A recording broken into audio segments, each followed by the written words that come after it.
नमस्कार। पिछले 24 घंटे में मीरा भाईंदर क्षेत्र में 3 प्रेस कॉन्फ्रेंस होती है और तीनों का अगर मायने निकाले तो चुनावी बिगुल बज चुका है। पहली प्रेस कॉन्फ्रेंस 31 मई को 1 बजे मीरा भाईंदर मनपा मुख्यालय में ग्राउंड फ्लोर पे पत्रकार कक्ष में आयोजित की जाती है, जिसकी अध्यक्षता मीरा भाईंदर भाजपा प्रभारी जयप्रकाश ठाकुर, जिन्हों की नई नई नियुक्ति हुई है, वैसे वो महाराष्ट्र भाजपा के उपाध्यक्ष पद पर भी कार्यरत है। उस प्रेस कॉन्फ्रेंस को हेडलाइन दी जाती है मोदी जी के विशेष 9 साल के विशेष जनसंपर्क अभियान। उसमें वो सब चीजें शामिल की जाती है जो 9 साल के दौरान प्रधानमंत्री के तौर पर मोदी जी ने योजना लाई, जो योजनाएं हजारों में है। लेकिन सवाल यही कि जो योजनाएं बताई गई, जिसका विश्लेषण किया गया, उसका मीरा भाईंदर के धरातल पर कितना और क्या असर हुआ, कितना पैसा आया, तो उसको अगर देखने जाए तो वो सब चीजें जो होनी चाहिए थी वो मीरा भाईंदर के धरातल पर नजर आती नहीं। इस प्रेस कॉन्फ्रेंस में विधायक गीता जैन, जिलाध्यक्ष रवि व्यास, नगर सेवक सुरेश खंडेलवाल वगैरह लोग शामिल रहे। हालांकि सभी सवालों के जवाब जयप्रकाश जी ने दिए।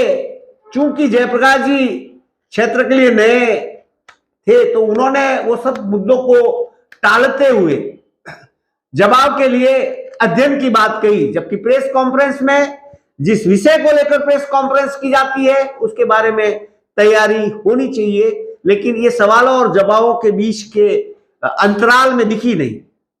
दूसरी प्रेस कॉन्फ्रेंस शाम को 8 बजे के दरमियान नरेंद्र मेहता की अध्यक्षता में हुई। उसका नाम दिया गया महासंघ जनसंपर्क अभियान 2023। उसमें उपमहापौर हसमुख गहलोत, नए भाजपा में प्रवेश लिए शिवसेना के नेता शैलेश पांडे और प्रशांत दलवी, ध्रुवकिशोर पाटिल, भगवती शर्मा आदि लोग शामिल हुए। इस प्रेस कॉन्फ्रेंस का दोनों जो पहले सुबह हुई भाजपा की और शाम को जो भाजपा की हुई, दोनों अलग अलग गुटों के हिसाब से कह लीजिए, और दोनों प्रेस कॉन्फ्रेंस एक दूसरे का रूपांतरण था। लेकिन सुबह और शाम की प्रेस कॉन्फ्रेंस में फर्क ये नजर आया कि यहां कुछ डेटा दिए गए, पूरे जून महीने के अंदर जो कार्यक्रम होने वाले हैं उसके बारे में विस्तार से बताया गया, ऑथेंटिक डेट दी गई, ऑथेंटिक कार्यक्रम की जानकारी दी गई। लेकिन जब सवाल यहां पर भी पूछे गए तो गोल गोल जवाब नरेंद्र मेहता ने जरूर दिया, क्योंकि वो राजनीति में मंजे हुए और 2014 और 19 के दरमियान वो खुद विधायक थे। तो जो 9 साल में 5 साल उनके कार्यकाल भी था विधायक के तौर पर, तो उन्होंने उन सवालों का जवाब दिया। लेकिन सवालों के जवाब जरूर दिए, लेकिन वो सवाल जो थे जवाब संतुष्ट शायद सवालों को नहीं कर पाए। तीसरी प्रेस कॉन्फ्रेंस दूसरे दिन 1 जून को प्रताप सरनाईक ने रखी। प्रताप सरनाईक की प्रेस कॉन्फ्रेंस की शुरुआत एक रील दिखाकर की जाती है। उस रील में चूंकि बात सुबह की दोनों प्रेस कॉन्फ्रेंस की बीते कल की बात करें तो 9 साल के कार्यकाल की मोदी जी को केंद्रित करके रखी गई।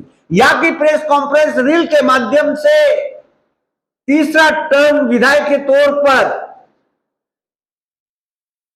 कार्यरत विधायक प्रताप सरनाईक ने अपने 14 साल के कार्यों का लेखा जोखा पेश किया रील के माध्यम से।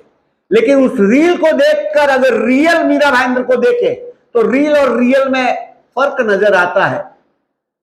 उन्होंने तमाम योजनाओं का जिक्र किया। मैं उस रील को देखकर मुझे तो ऐसा प्रतीत हुआ कि ऐसी कोई योजना या ऐसा कोई काम जो छूटा नहीं जो मीरा भाईंदर में हो रहा है, हुआ नहीं। बशर्त भूमि पूजन और शिलान्यास के मामले में मीरा भाईंदर नंबर 1 है। लेकिन सवाल ये उठता है कि जब किसी भी जनप्रतिनिधि का, चाहे वो नगर सेवक हो, चाहे वो विधायक हो, चाहे वो एमपी हो, चाहे वो कोई भी मिनिस्टर हो, कोई भी विभाग का, शुरुआती दौर में पहला दूसरा साल अगर शिलान्यास और भूमि पूजन होता है, न्याय संगत बोला जाता है, तर्क संगत बोला जाता है।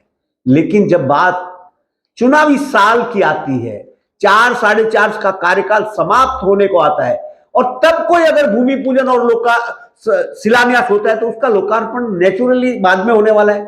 और हम तो यहाँ मीरा भाईंदर में ऐसे कई उदाहरण पेश कर सकते हैं कि आज चूंकि समय विषय वो नहीं है, विषय ये है कि इतने सारे होते हैं, उनकी कंडीशन क्या, भूमि पूजन और शिलान्यास होता है, उनका समय पर काम चालू होता है क्या, ये आरोप विरोधी पार्टियों ने भी लगाए, आपस में भी लगे। कहने का तात्पर्य मतलब और जनता के लिए यही है कि आप खुद पता करें कि जितने भूमि पूजन और शिलान्यास हुए हैं उनके काम चालू है क्या, और अगर भूल से लोकार्पण भी हुआ है तो वो जिस मकसद से बनाया गया वो काम कर रहा है क्या। ये सबसे बड़ा सवाल जनता के सामने है। तो अगर इसे हम प्रामाणिकता के मापदंड पर तोले तो रील और रियल में काफी फर्क है। अब चूंकि तीनों प्रेस कॉन्फ्रेंस को मद्देनजर रखते हुए अगर कुल मिलाकर बात करें तो ये तीनों प्रेस कॉन्फ्रेंस जो हो रही है या जो की गई या आने वाले समय में 1-2 और भी हो सकती है, जिसका अंदेशा हमें है, क्योंकि ये चुनावी साल है, चुनाव कभी भी लग सकता है और चुनाव का बिगुल बज चुका है। और ये तीनों जो भी प्रेस कॉन्फ्रेंस में जो भी बोला गया, जो भी किया गया, उसका इंटेंशन अगर अपन समझने की कोशिश करें संकेतों के माध्यम से, तो यही है कि चुनाव जल्द होने जा रहे हैं। अब गेंद जनता के पाले में है। वो जो भाषणों में, जो रील में, जो प्रेस नोट के माध्यम से और जो स्थानीय मीडिया के माध्यम से भी दिखाया जाता है, उसको ध्यान से पढ़े, ध्यान से समझे, ध्यान से देखें कि हकीकत क्या है। तो आज की तारीख में अगर आप मीडिया के भरोसे रहोगे, सोशल मीडिया के भरोसे रहोगे, प्रेस नोट के चक्रव्यूह में फंसे रहोगे तो आपके सामने हकीकत नजर नहीं आएगा। ये मान के चलिएगा, यकीन कीजिए कि आपको हकीकत में देखना पड़ेगा एक योजना जो बता रहा है उस योजना का धरातल पे क्यों है। क्योंकि मीरा भाईंदर सहित पूरे अपने देश का इतिहास रहा है, जहां प्रधानमंत्री राजीव गांधी ने भी कहा था एक बार कि जब हम 1 रुपया भेजते हैं तो जनता तक वो 85% गायब हो जाता है, 15% भी मुश्किल से काम करता है। आज की हकीकत भी अगर देखें तो यही है, कोई ज्यादा फर्क हमें नजर नहीं आता। जो हमारी जानकारी, हमारा विश्लेषण, हम जहाँ धरातल पे पहुंचते हैं, ग्राउंड रिपोर्ट पे देखते हैं, तो हमको तो यही नजर आता है। बहुत बहुत शुक्रिया, बहुत बहुत शुक्रिया।